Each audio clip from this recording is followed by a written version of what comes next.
ഞാനിപ്പോൾ പറഞ്ഞത് ഒരു സിനിമയുടെ റിവ്യൂ കാര്യങ്ങളൊന്നുമല്ല. നമ്മളെല്ലാവരും അറിയാൻ ആഗ്രഹിക്കുന്ന ഒരു കാര്യമാണ്, അല്ലെങ്കിൽ അറിയേണ്ട ഒരു കാര്യമാണ് ഞാൻ നിങ്ങളോട് പറയിക്കാൻ വേണ്ടി പോകുന്നത്. ഞാനും നിങ്ങളും ഇപ്പോൾ ഒരുപോലെ അനുഭവിക്കുന്ന ഒരു കാര്യമാണ് ചൂട്. കേരളത്തിലെ എല്ലാ സ്ഥലങ്ങളിലും എല്ലായിടത്തും ഒരുപോലെ ശക്തമായ ഒരു ചൂട് ഇങ്ങനെ അടിച്ചുകൊണ്ടിരിക്കുകയാണ്.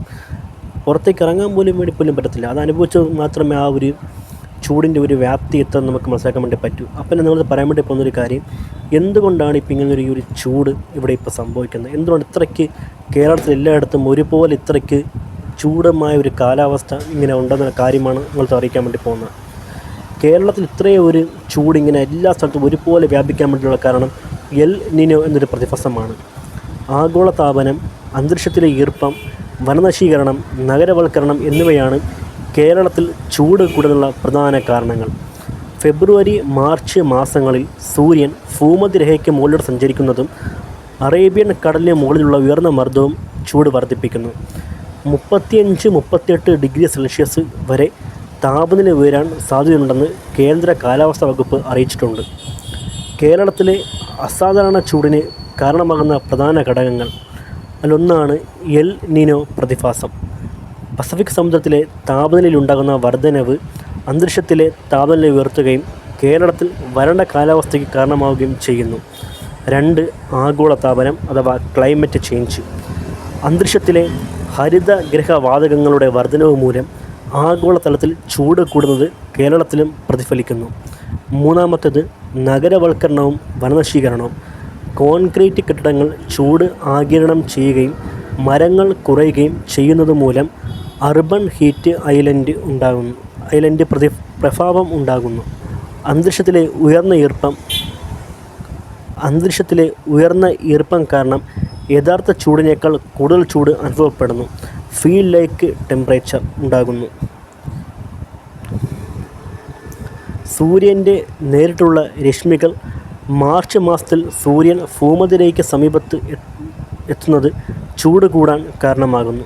നിർദ്ദേശങ്ങൾ: രാവിലെ 11 മണി മുതൽ ഉച്ചയ്ക്ക് 3 വരെ നേരിട്ടുള്ള വെയിൽ കൊള്ളുന്നത് ഒഴിവാക്കുക. ധാരാളം വെള്ളം കുടിക്കുക.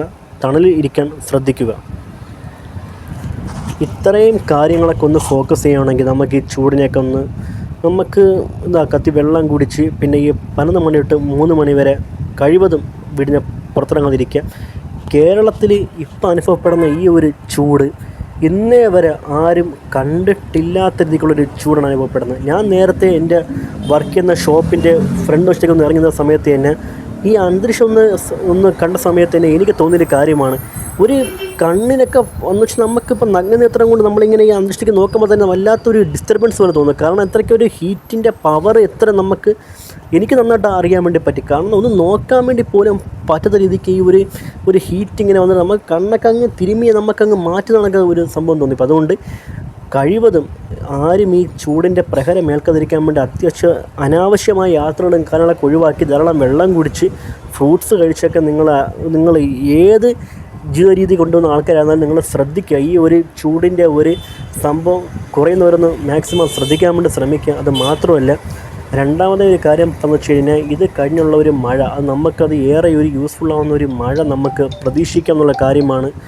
ഞാൻ പറയുന്നത്. ആ ഒരു കാര്യം കൊണ്ട് ചൂടിനെയൊക്കെ മാക്സിമം ഒഴിവാക്കി നന്നായി വെള്ളം കുടിച്ച് മുന്നോട്ടുള്ള ഒരു ലൈഫ് ശ്രദ്ധിച്ച് പോവുക. കാരണം അത്രയ്ക്ക് കഠിനമായൊരു ചൂടാണ് ഇപ്പം കേരളം ഫേസ് ചെയ്തുകൊണ്ടിരിക്കുന്ന. ആ ഒരു കാര്യം വെച്ച് ഇത്രയുള്ള പറഞ്ഞായിട്ട് ധാരാളം വെള്ളം കുടിച്ച് റെസ്റ്റ് എടുത്ത് ജോലിക്ക് പോകുന്നവരൊക്കെ അത് അമിതമായ ഹാർഡ് വർക്കിംഗ് എടുക്കാതെ നിങ്ങളെ കൊണ്ട് പറ്റുന്ന ഒരു സ്ട്രെങ്ത്തിൽ മാത്രം വർക്ക് ചെയ്ത് നിങ്ങളുടെ ഒരു സേഫ്റ്റി, ഒരു ഹെൽത്ത് കണ്ടീഷനും കാര്യങ്ങളൊക്കെ ഒന്ന് നോക്കാൻ വേണ്ടി ശ്രമിക്കുക. പെയിൻറ്റിങ് വർക്കേഴ്സ്, കൂലിപ്പണിക്കാർ, കോൺക്രീറ്റ് പണിക്ക് പോകുന്ന ആൾക്കാരൊക്കെ നിങ്ങളുടെയൊക്കെ ഒരു ഫിസിക്കൽ കണ്ടീഷനും നിങ്ങളുടെ ഹെൽത്തൊക്കെ നോക്കി മാത്രം നിങ്ങൾ വർക്ക് ചെയ്യാൻ വേണ്ടി ശ്രമിക്കുക. ഒരു കാര്യം വെച്ച് ഇത്രയുള്ള പറയാൻ വേണ്ടി ഈ ചൂടിൻ്റെ പ്രഹരം നിങ്ങൾ കഴിവതും ഏൽക്കാതിരിക്കാൻ വേണ്ടി മാക്സിമം ഒന്ന് ശ്രദ്ധിക്കാൻ വേണ്ടി പോവുക.